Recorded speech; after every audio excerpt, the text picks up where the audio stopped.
High, আমি আজকে তিলের নাড়ু বানাবো।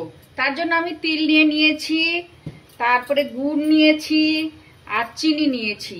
প্রথমে আমি তিলগুলোকে ভালো করে ভেজে নিব। তার জন্য আমি কড়াইটা উঠিয়ে দিলাম। এই যে আমি কড়াইটা উঠিয়ে দিলাম। এখন আমি তিলগুলো সব ভেজে নিব। অল্প অল্প করে ভাজতে হবে, নাহলে পুড়ে যাবে।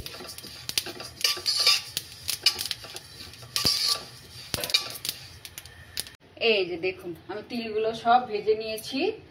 এখন আমি গুড়টা দিয়ে দিচ্ছি, একটু জল দিয়ে দিচ্ছি, একটু চিনি মিশিয়ে দেব।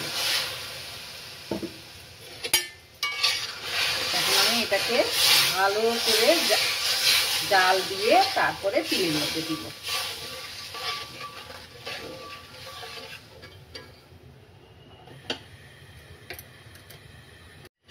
এই যে দেখুন, গুড়টা আমার হয়ে গেছে। গুড়টা একদম আঠা আঠা হয়ে গেছে। একটু জলের মধ্যে দিলেই বুঝতে পারা যাবে। দেখুন কি সুন্দর দলা দলা হয়ে যাচ্ছে। এই যে গুড়টা একদম পারফেক্ট হয়ে গেছে। এখন আমি গ্যাসটা বন্ধ করে দিব, দিয়ে তিলের মধ্যে দিয়ে নাড়ুটা বানিয়ে। এই যে আমি গুড়টা নামিয়ে নিলাম। এখন আমি অল্প অল্প করে তিলের মধ্যে দিয়ে দেব।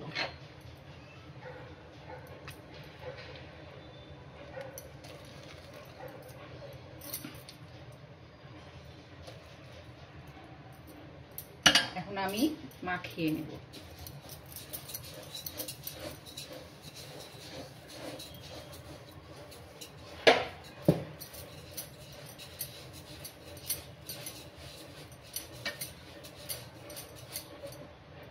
আমি এইভাবে গুড়গুলো সব দিয়ে দেব।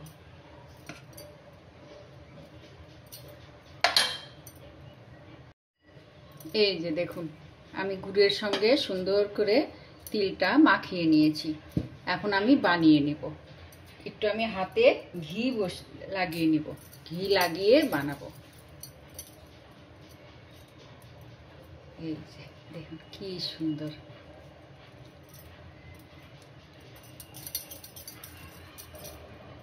এখন আমি এইভাবে একে একে সবগুলা নাড়ু বানিয়ে নেব।